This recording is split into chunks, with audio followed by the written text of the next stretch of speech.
Isang mapagpalang araw ng Huwebes mga lalabs. Ang ganda ng view kanina nung tinitignan ko dito sa bandang kusina sa labas.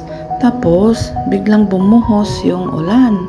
Yan na ngayon ang view. Tignan niyo mga lalabs, ang airport. Pero maganda pa rin. Sumisikat pa rin yung araw. Pero yung clouds, malapit nang bumagsak yung makapal na ulap na ulan yan ang laman. Yan no. Sa kabilang side, left side, umuulan na talaga. Grabe, ang lakas, pati hangin.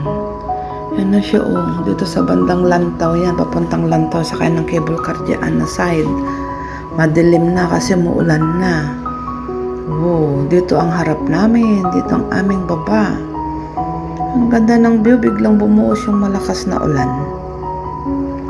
Tapos may kasamang kulog ang kidlat. Yan, in-mute ko na lang kasi sobrang lakas yung ugong.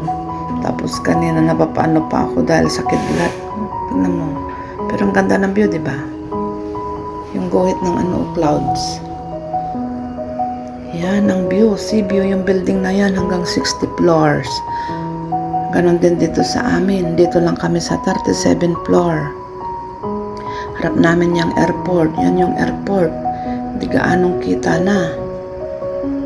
Diba? Bumuhos na yung malakas na ulan. Pero dito sa kabilang side, medyo maliwanag pa.